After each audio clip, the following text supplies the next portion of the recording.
Hello friends, I am CA Vivek Nigam और इस video में हम लोग पढ़ने वाले हैं सीए फाइनल एसएफएम का जो चैप्टर है फॉरेक्स। प्रैक्टिस मैनुअल से हम लोग पढ़ रहे हैं। तो आप लोग प्रैक्टिस मैनुअल से मैं क्वेश्चन दिखाता हूँ, आप लोग देखिए, पहले वीडियो पॉज करके वो क्वेश्चन सर्च कर लीजिएगा, फिर आगे कंटिन्यू करते हैं।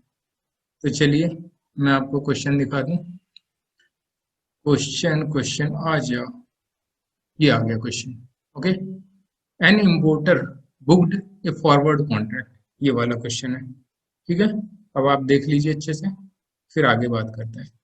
N importer booked A forward contract with his bank. पहले मैं प्लेन रीडिंग करूंगा जल्दी जल्दी, फिर उसके बाद मैं फिर आपको समझाऊंगा, फिर क्वेश्चन को अच्छे से लेते हुए मैं उसको सॉल्व करूंगा। ठीक है। An importer booked a forward contract with his bank on 10th April for US dollar 2 lakh due on 10th June at 64.4. The bank covered its position in the market at this. Rates are given. Okay. Now, exchange margin this, interest rate this. The importer requested on 20th June for extension of contract with due date on 10th August. Rates are rounded to 4 decimal in multiples of 0.0025. On 10th June, bank swaps by selling spot and buying 1 month forward. और आपको निकालना है cancellation rate, amount payable on 2 lakh, swap loss, interest on outlay of fund, new contract rate, total cost. Okay, तो ये थी basic. अब मैं आपको पहले थोड़ा सा ब्रीफ कर दूं। ओके, सो आप मेरी ओर देखिए। एक इंपोर्टर है, एक इंपोर्टर है, वो गुड्स को मंगाता है, वो गुड्स को मंगाता है। इंपोर्टर इंडिया का मानिए, ठीक है। अब वो गुड्स मंगाता है और मान लीजिए कि वो फॉरेन करेंसी में पेमेंट करता है। मान लीजिए जॉन, जॉन एक पर्सन है जो कि किसी फॉरेन कंट्री में, मान लीजिए कि यूएसए में रहता है। और आप, एक बंदा है राम, राम इंपोर्टर है, ठीक है। राम ने $2 लाख के गुड्स मंगाए इंडिया, और जॉन से मंगाए जो कि यूएसए में रहता है। जॉन ने कहा कि मुझे $2 लाख भेज देना, ठीक है। अब राम को $2 लाख भेजने हैं लेकिन आपको पता है ये इंडिया है, यहाँ तो रुपीस टका चलता है, डॉलर तो चलते नहीं। तो राम सोच रहा है कि $2 लाख का इंतजाम कैसे करूंगा। राम एक काम करता है, बैंक के पास जाता है, ठीक है। अब मान लीजिए आप बैंक हैं, ठीक है, आप बैंक हैं, दिमाग में फिट रखिए। अब आपके पास राम आया, राम कहता है बैंक जी, बैंक जी। मैंने कहा आप बैंक है, याद रखिए। बैंक ने कहा क्या है, आपने कहा क्या है भाई राम, इतने परेशान क्यों हो।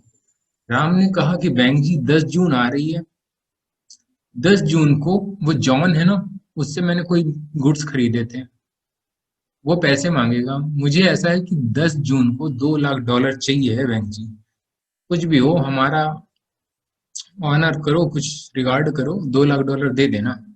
बैंक ने कहा ठीक है हम दे देंगे, कॉन्ट्रैक्ट कर लो।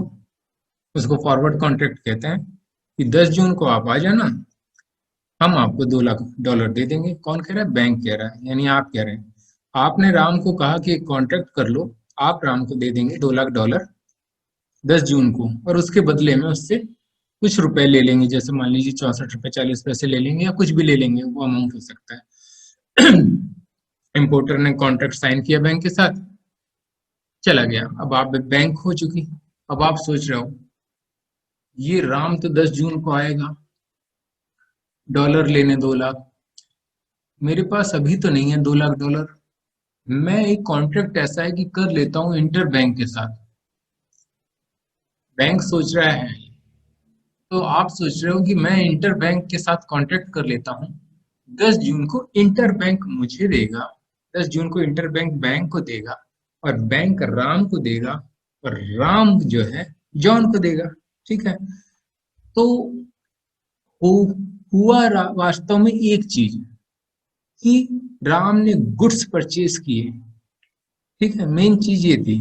अब चूंकि राम को पे करना है जॉन को, इसलिए राम बैंक के पास आया, इसलिए बैंक पे करेगा, राम को $2 लाख देगा। और बैंक के पास कहाँ से आएंगे? इंटरबैंक से आएंगे। अब इंटरबैंक ने बैंक से कहा, आपसे कह रहा है इंटरबैंक कि ठीक है दे दूंगा, कॉन्ट्रैक्ट कर लो जितने रेट में चाहिए हो। हमने कहा ठीक है। अब हुआ क्या?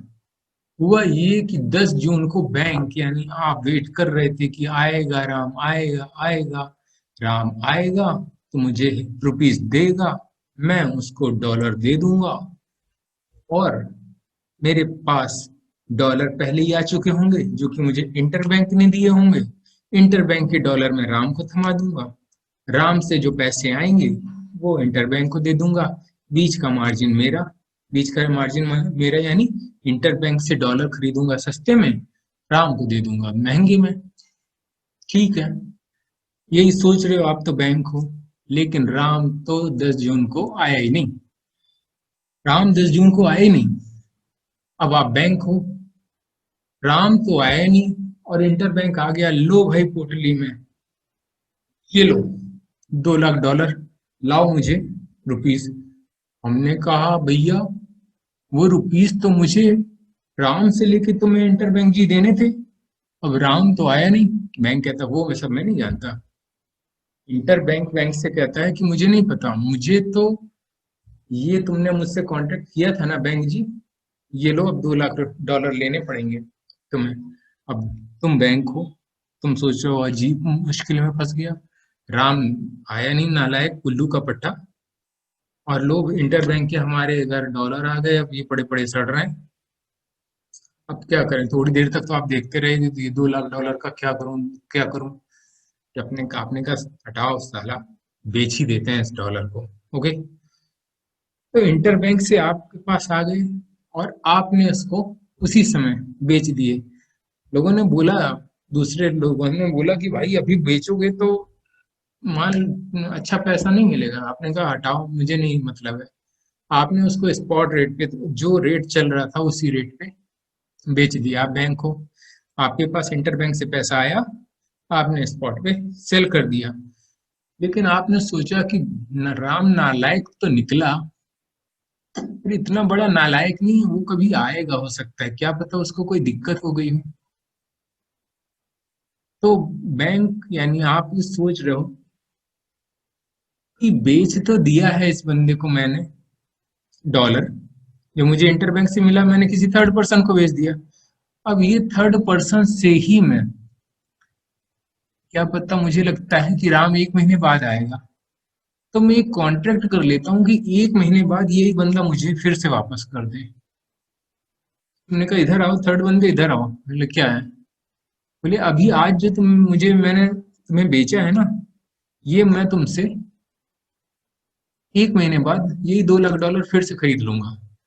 उसने कहा अच्छा, हाँ। तो बोले क्या मतलब आज तुमने बेचा यानी, और फिर से $2 लाख की तुम कह रहे हो कि मुझसे खरीद लोगे? तो हमने कहा हाँ, आज मैंने निकाल दिया, ये घूम के वही मेरे पास आ जाएगा, इसको वैसे स्वैपिंग बोलते हैं।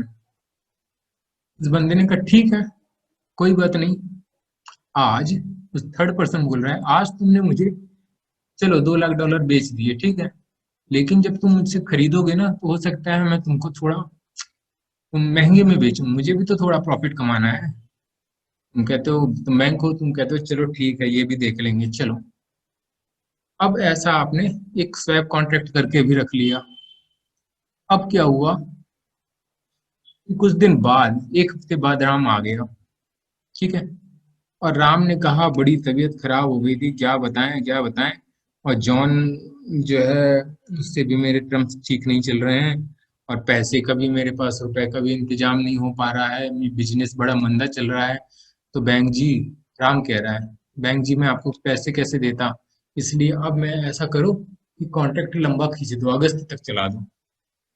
आपने कहा अगस्त तक क्या चला दो, वो थर्ड पर्सन से मैंने अभी 1 महीने बाद तक का कॉन्ट्रैक्ट कर रखा है। राम कहता वो मुझे नहीं पता आपने क्या कॉन्ट्रैक्ट नया कर रहा, मैंने तो नहीं कहा था ना, तो मुझे क्या पता।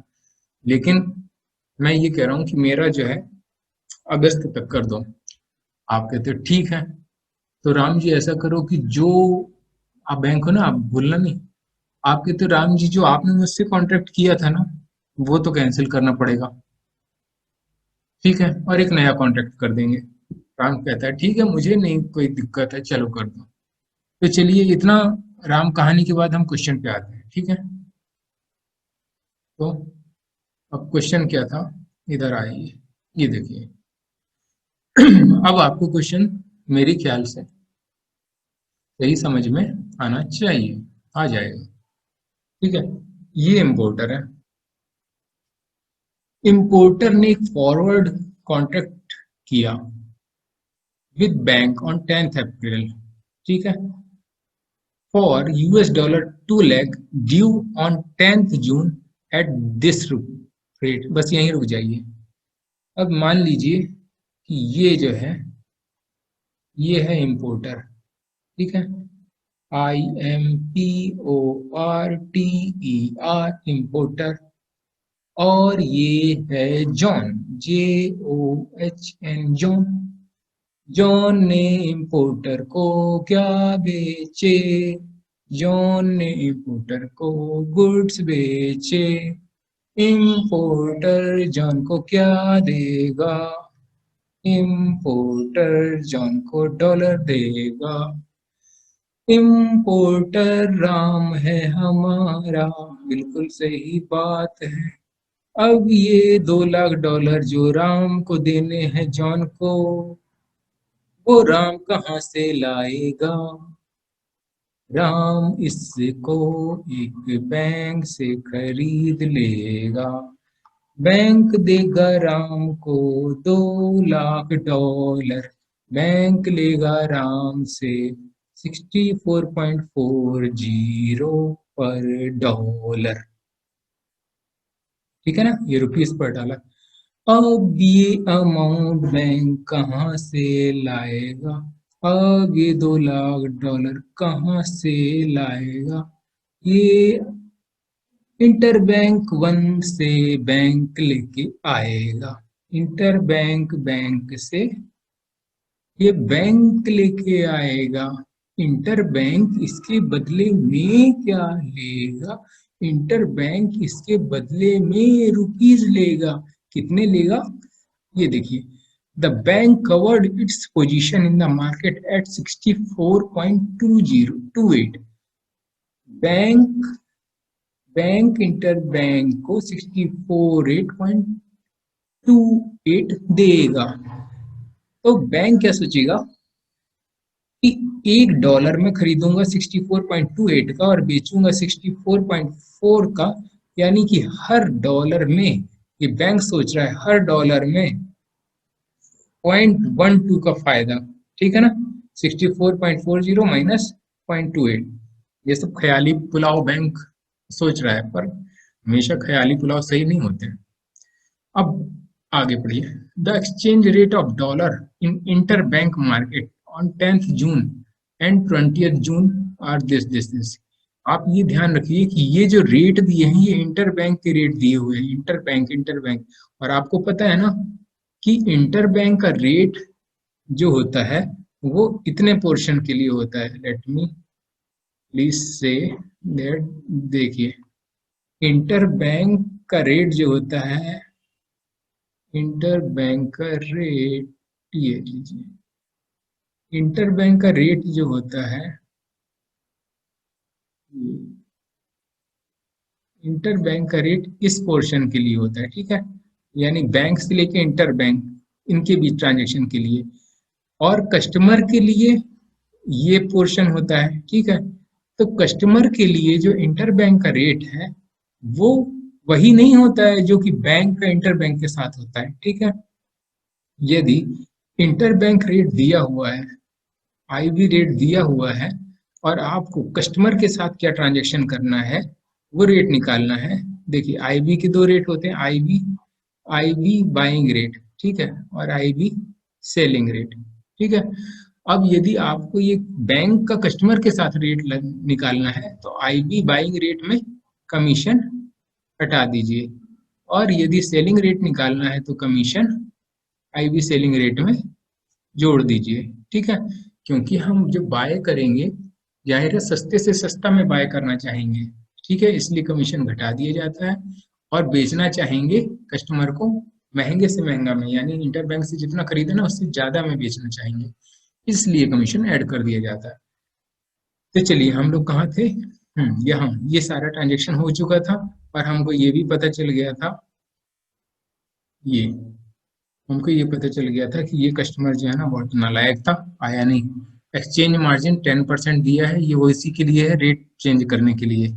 ठीक है, इंटरेस्ट दिया है 12%। द इम्पोर्टर रिक्वेस्टेड ऑन 20 जून, लो 10 जून को भैया आना था, 10 जून को तो तुम आए नहीं, आ रहे हो कब, 20 जून को आ रहे हो भाई। और कह क्या रहे हो, एक्सटेंशन कर दो, मैं आ नहीं पाया, मेरे पास पैसे नहीं थे, ऐसा नहीं था वैसा नहीं था, फलाना ढिमाका है, यानी क्या क्या बोल रहे हो। ठीक है, हमने कहा ठीक है, 20 जून को तुम आए तो ठीक है, आ गए। ठीक ठीक है, अब तुम क्या कह रहे हो, 10 अगस्त तक बढ़ा दो अपना डेट। ठीक है, पुराना काय को किया था कांटेक्ट, पहले ही से 10 अगस्त का कर लेते, हम कह रहे हैं इम्पोर्टर से, मतलब हो गया, अब जो पुराना कर लिया सो कर लिया, कैंसिल कर दो ना, अब कौन सा उसकी लक्ष्मण रेखा खींच गई है कि वो कॉन्ट्रैक्ट करना ही पड़ेगा। हम कहते हैं ठीक है, चार्ज लगेगा कैंसिलेशन। इम्पोर्टर कहता है दे देंगे यार, दुनिया के चार्ज देता रहता हूँ, चलो ये भी दे दूंगा। हमने कहा ठीक है, ठीक है, रेट डाउन जो है राउंड ऑफ कर दिए जाएंगे इस डेसिमल पॉइंट तक। ठीक है, on 10 June bank swaps by selling spot and buying 1 month forward. अब ये एक नई कहानी में ट्विस्ट है, कहता है कि 10 जून को बैंक ने स्वैप कर लिया से by selling spot and buying 1 month forward. अब देखिए ये क्या हुआ एक्चुअली फ्रेंड्स, ये देखिए यहाँ तक तो आप समझ गए थे, ये बेसिक कहानी ये थी, ये इम्पोर्टर था, इम्पोर्टर राम था, राम ने गुड्स खरीदे, ठीक है, और देना थे $2 लाख, $2 लाख बैंक से लेके दे देगा राम, और ये बैंक कहाँ से लेगा, इम्पोर्टर इंटर बैंक से लेके देगा। ठीक है, और ये जो बैंक है राम से चार्ज कर रहा था 64.40, और ये बैंक जो है इंटर बैंक से चूंकि ये परचेज कर रहा था तो इंटर बैंक वन को ये दे रहा था 64.28, और कमीशन बीच में मार्जिन कमा रहा था 0.1। अब 10 जून को वेट कर रहा था और राम नहीं आया, सो नहीं आया। लेकिन क्या हुआ, इंटर बैंक तो आ गया, इंटर बैंक ने कहा बैंक से कि भाई साहब क्या कर रहे हो, उन्होंने कहा क्या कर रहे हैं, सो रहे हैं, इंतजार कर रहे हैं भाई साहब राम का। बोले राम आए चाहे ना आए भाई, ये लो हम पोटली लाए हैं डॉलर की, और तुम ये ले लो। हमने कहा पर इंटर बैंक जी राम ही नहीं आया तो इसका क्या मतलब है। इंटर बैंक कहता है मुझे वो सब नहीं पता, मुझे चुपचाप ये लो 2 लाख अपने डॉलर, ये लो 2 लाख डॉलर, और मुझे क्या कर दो, मुझे चुपचाप आप रुपए दे दो। हमने कहा ओफो, ये तो बड़ा गड़बड़ हो गया, मैं कह रहा हूँ राम आया नहीं, इंटर बैंक पैसे मांगने आ गया। हमने कहा ठीक है, चलो अच्छा, तो इंटर बैंक जी आप बताओ कितने पैसे दे दो। बोले 64.28 के हिसाब से जितने भी बन रहे हो वो हम मुझे दे दो। अब मैं देखिए कर 64.28 into 2 लाख, अरे बाप रे बहुत सारा बन रहा है ये तो, देखो 128,560, इतना पैसा देना पड़ेगा। हमने कहा ये तो बहुत ज्यादा है, 128 लैक्स बैंक कह रहा है। इंटर बैंक कहता है हाँ ठीक है। अब बैंक परेशान, कह रहा है इतने भाई साहब पैसे नहीं है, ऐसा करो जरा डॉलर दिखाना अपना। इंटर बैंक से बैंक ने कहा, हाँ, बोले ठीक है। अब बोले मैं जा रहा हूँ दूसरे बैंक के पास, इसको मैं बेच दूं, पहले जरा उसी से पैसे जुगाड़ लाता हूँ। बैंक कहता है जल्दी लाओ, जो मेरे पास टाइम नहीं है भाई साहब। अब ये इंटर बैंक टू है, इंटर बैंक टू से इस बैंक ने कहा भाई साहब मेरे पास डॉलर की पोटली रखी है, $2 लाख की, खरीदोगे। इंटर बैंक ने कहा ठीक है, खरीद लेंगे जो स्पॉट रेट चल रहा है। बोले स्पॉट रेट पे खरीदोगे, राम ने कहा, ये इंटर बैंक टू ने कहा ठीक है, स्पॉट रेट पे ही तो खरीदेंगे, जो रेट चल रहा है उस पे। बैंक ने कहा ठीक है। आज तारीख है 10 जून, 10 जून को इंटर बैंक टू राजी हो गया आखिर बाय करने के लिए, और बैंक जो है सेल कर रहा है। अब 10 जून को बैंक बाय, देखिए इधर देखिए, बाय करने के लिए राजी हो गया, 63.80 स्पॉट रेट चल रहा है। ठीक है, तो बाय करेगा क्या, एट द रेट ऑफ 63.80 पे। ठीक है, ठीक है। अब देखिए 64 रुपये 28 पैसे देने थे, बैंक दे रहा था इंटर बैंक को, इसमें से 63.80 पैसे पर डॉलर तो आ ही गए, यानी कितना शॉर्ट पड़ रहा है जरा ये देख लो, 64.28 माइनस 63.80, भाई साहब 0.48 पर डॉलर फिर भी कम पड़ रहे हैं। कौन कह रहा है? बैंक कह रहा है कि ये वाली सेल मैंने कर भी दी इस डॉलर की, जो इंटरबैंक 01 ने इस बैंक को दिए थे 2 लाख डॉलर, वो सारे डॉलर उठा के इसने IB2 को बेच भी दिए, तब भी हर डॉलर के उसमें 0.48 की कमी पड़ रही है। यानी टोटल कितनी कमी पड़ रही है? टोटल कमी पड़ रही है 0.48 इंटू 2 लैक्स बराबर 0.48 इंटू 2 लैक्स, ये आपके 96,000 रुपए हैं। ये आप ध्यान रखिएगा, कितने रुपए की कमी पड़ रही है। इंटरबैंक कह रहा है वो सब मैं नहीं जानता कि क्या कमी पड़ रही है, मुझे तो पूरे पैसे चाहिए तो चाहिए। अब बैंक परेशान, बैंक कह रहा है कि देखो भाई, इंटर बैंक को देने थे 64.28, जिसमें से 63.80 तो मुझको IB02 ने दे दिए। अब 0.48 पर डॉलर मुझे चाहिए है, यानी 96,000 रुपए चाहिए है। इसको मैं क्या करूं? ये कहाँ से लाऊं? तो सोचता है इससे, इसके लिए मैं लोन ले लूं। ठीक है, अब क्या होता है देखिए, अब जरा सा कहानी में ट्विस्ट। अब इस बैंक को चाहिए 96,000 रुपए। अब मान लीजिए ये कोई और बैंक है, ये कोई और बैंक है, इस बैंक के पास बैंक, इसको मान लो लक्ष्मी बैंक इसका नाम, ठीक है। अब ये वाला बैंक, इसका नाम बैंक 00 रखते हैं, बैंक 00 लक्ष्मी बैंक के पास गया और कहा भाई साहब ऐसा है, मुझे दे तो दो जरा 96,000 रुपीज तो लोन, और मैं आपको 12% के हिसाब से इंटरेस्ट सहित रिफंड कर दूंगा। तो कहता है ठीक है कोई बात नहीं, मैं चार्ज कर लूंगा। अब हो गए ना पूरे, ये 0.48 बैंक लोन से ले आया, और ये तो इसको IB02 से मिल गए थे, और इंटर बैंक 01 का हिसाब, इंटर बैंक 01 का हिसाब चुकता हूँ। अब बैंक 00 इंटर बैंक 0001 से कहता है बड़े खराब आदमी हो यार, मेरा बेचारा कस्टमर इम्पोर्टर राम आया नहीं तो तुमने तो यार हद कर दी। ये नहीं कि थोड़ा सा तुम गम खाते रुक जाते, मुझको जबरदस्ती डॉलर ना बेचते, तुम तो जबरदस्ती आए डॉलर की पोटली मेरे सामने पटक दी हो, बोला लाओ पैसे। देखो अब तुम्हारे चक्कर को चुकाने में तुम्हारे डॉलर मुझे बेचने पड़े, उल्टे न 96,000 का लोन और लेके मैं खड़ा हो गया, बड़ा दिक्कत हो रही है। और मुझे अभी और टेंशन है, वो साला राम वो अभी आया नहीं, क्या पता 4 दिन बाद आ जाए। जाओ, तुमसे बात नहीं करनी, बैंक कह रहा है इंटर बैंक 1 से, कह रहा है अब रुको मुझे सोचने दो। अब बैंक सोच रहा है, बैंक क्या सोच रहा है? अब आप बताइए बैंक क्या सोच रहा होगा? बैंक सोच रहा है कि अभी तो, बैंक सोच रहा है कि अभी तो ये राम आया नहीं, कुछ इसको दिक्कत है, लेकिन कुछ दिन बाद ये डॉलर मांगने पक्का आएगा। अब बैंक सोच रहा है कब आएगा कब आएगा, अंदाज से सोच रहा है कि हो सकता है जून एंड तक आएगा। अब जब आएगा तो यार कहेगा डॉलर दे दो, खबर तबड़ मचाएगा, और मेरे पास डॉलर रहेंगे नहीं। तो कुछ ऐसा कर लूं, पहले से डॉलर का इंतजाम करके रखता हूँ। वो पक्का आएगा, और मान लो उसने डॉलर मांगे और मेरे पास डॉलर मिले नहीं, तो कस्टमर का रिलेशन भी खराब होता है, उसका बिजनेस भी खराब होगा। तो यार पुराना कस्टमर है, उसके खाते में अरबों खरबों बहुत पैसे रहते हैं, उससे थोड़ा रिलेशन ठीक रखना चाहिए। ठीक है, ये बैंक सोच रहा है। अब बैंक कहता है अब वो आएगा और पैसा नहीं मिलेगा उसको, ये भी अच्छी बात नहीं है, इसलिए मैं एक स्वैप कॉन्ट्रैक्ट कर लेता हूँ। स्वैप कॉन्ट्रैक्ट यानी देखिए, IB2 को, IB2 को इस बैंक ने बेचे थे ना, 10 जून को बेचे थे 63 रुपये 80 के हिसाब से।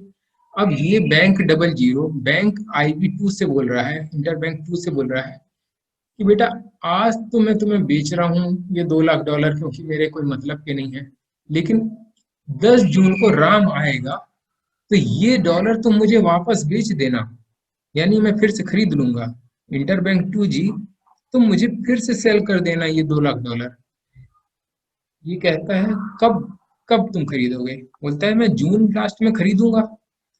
तो इंटर बैंक 2 कहता है ठीक है, जरा जून लास्ट का मैं एक बार रेट देख लूं कि क्या है। मैंने कहा ठीक है देख लो।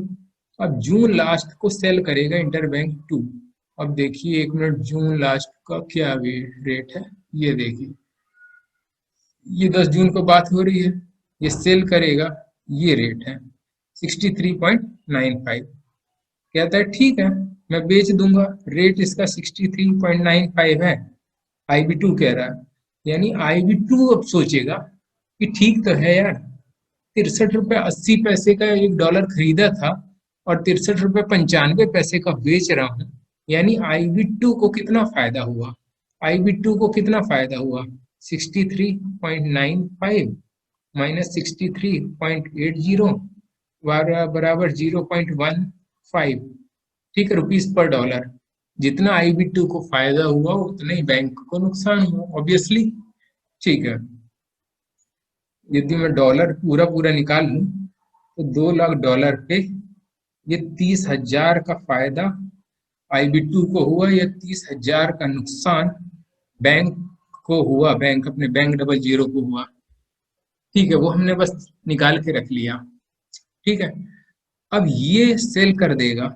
अब ये जो ट्रांजेक्शन हुआ ना, बैंक के पास से 10 जून को गए डॉलर, और बैंक के पास से 10 तारीख को 10 जून को गए डॉलर और जून एंड में आ गए, ये कहलाता है स्वैप। हमारे पास से चीज गई और फिर वापस आ गई। जैसे आप है ना कोई चीज देते हैं, फिर जैसे आपने सेल एंड लीज बैक में देखा होगा, चीज जाती है मशीनरी फिर वापस आ जाती है। बाकी मैं टेक्निकल उसमें नहीं जा रहा हूँ, बाकी वो तो लोन की तरह होता है, फाइनेंसिंग एग्रीमेंट होता है, लेकिन छोड़िए उन सब बातों को। हाँ, तो स्वैप क्या हुआ, स्वैप ये हुआ, देखिए स्वैप, कुछ लोग परेशान रहते हैं स्वैप सर स्वैप क्या। सिंपल सी बात है, हमने अपनी बला टारी और फिर उस बला को फिर से बुला लिया, यही स्वैप है। जहां की तहां आ गए, लेकिन उसके चक्कर में हमें लॉस हो गया ना। ये देखिए 63.80 में हमने ये $2 लाख बेचे थे। ठीक है, यानी $2 लाख जा रहे थे और पैसे आ रहे थे 63 रुपये 80 पैसे। अब जब वही डॉलर आएंगे तो हमारी जेब से जाएंगे 63 रुपये 95 पैसे। जेब से गए हैं यानी 63 95 और आए हैं 63 80, $1 की बात कर रहा हूँ। तो $1 पे लॉस हुआ हमारा 0.15 रुपीज पर डॉलर। तो टोटल लॉस हुआ है बैंक का 30,000। चिंता मत करिए, ये सारी चीजें वो कस्टमर से ही रिकवर करेगा। अब देखिए, आप ये सारी चीज समझ गए। अब एक चीज मैंने आपको क्या बताई थी कि कस्टमर और बैंक की रिलेशनशिप। हुआ क्या, ये जॉन चला गया था 10 जून की बात कह के, और वो आया नहीं। वो आया नहीं तो ये इसीलिए ये सारा ड्रामा हो रहा था, क्योंकि इंटर बैंक आ गया था बैंक के पास $2 लाख की पोटली लेके। तो इंटर बैंक को निपटाया इस बैंक ने, फिर इस बैंक ने इस IB2 के साथ स्वैप कॉन्ट्रैक्ट किया। अब क्या हुआ, 20 जून को आ ही गया राम। बैंक ने कहा नालायक, तेरे पीछे क्या क्या नहीं हो गया यार, अब तू आया है, अब बताओ क्या तुम क्या चाहते हो। वोटर राम ने कहा कि भाई साहब ऐसा है कि पैसे नहीं थे, पैसे का इंतजाम हो नहीं पा रहा था, तो मैं कैसे देता आपको। ठीक है, ऐसा करो पुराना कॉन्ट्रैक्ट कैंसिल करो, अब नया कॉन्ट्रैक्ट करो। वो करो, आप किस डेट का करो, किस डेट का करो, मैं 1 मिनट देख के बताता हूँ। 10 अगस्त का करो, ये देखिए नया कॉन्ट्रैक्ट। अब मैं जॉन को है ना, अब मैं जॉन को 10 अगस्त को दूंगा। तुमने कहा वो कॉन्ट्रैक्ट कैंसिल करूं, चलिए कैंसिल कर लेते हैं, ठीक है, लेकिन जो भी लॉस है मिस्टर राम वो मुझे देना, बैंक बोल रहा है। राम कहता है ठीक है दे देंगे। अब देखो, पहले पहले बैंक और राम के बीच देखिए, पहले बैंक बेच रहा था राम को $2 लाख। ठीक है, अब इसको कैंसिल करने के लिए बैंक परचेज करेगा $2 लाख। ठीक है, तो सेल कर रहा था 64.40 से, ये 20 जून को परचेज करेगा। 20 जून को परचेज करेगा, ये देखिए परचेज करेगा 63.68। ठीक है, तो 63.68 पे परचेज कर लेगा बैंक। 63.68 के हिसाब से बैंक 6800, ठीक है, बैंक परचेज कर लेगा। लेकिन आप एक चीज भूल रहे हैं, ये जो रेट थे ये तो इंटर बैंक के रेट थे। ठीक है, अब इनको बैंक रेट में बनाना है तो कमीशन भी इसका ऐड करेंगे ना, तो प्लस 0.1%, 0.1% जो भी कमीशन है, और इसका रेट हमारा निकल के आ जाएगा 63.6163। ठीक है, ठीक है, तो इस 64.4 के रेट से बैंक पहले जो है डॉलर बेच रहा था, और उसको कैंसिल करने के लिए 63.6163 के रेट से बैंक ने फिर से परचेज कर लिया, यानी बस वो कैंसिल हो गया परचेज का सेल से। अब परचेज या सेल पे लॉस या गेन कैसे निकालेंगे? देखिए, 64.40 बैंक को मिलने थे जो कि नहीं मिले। 64.40 बैंक को जो मिलने थे वो नहीं मिले, ठीक है। अब नहीं मिले यानी लॉस हुआ बैंक को 64.40 का, ठीक है। 64.40 का बैंक को लॉस हुआ, और मिल कितने रहे? 63.6163। अब बैंक यदि परचेज करता तो बैंक की जेब से चले जाते कितने? 63.61, ठीक है।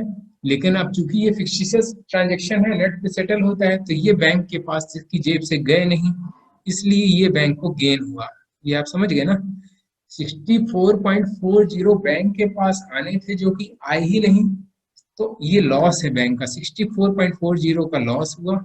और 63.6163 बैंक के पास से जाने थे, क्योंकि परचेज का कॉन्ट्रैक्ट कर रहा है ना बैंक, लेकिन गए नहीं, इसलिए बैंक के लिए ये गेन है।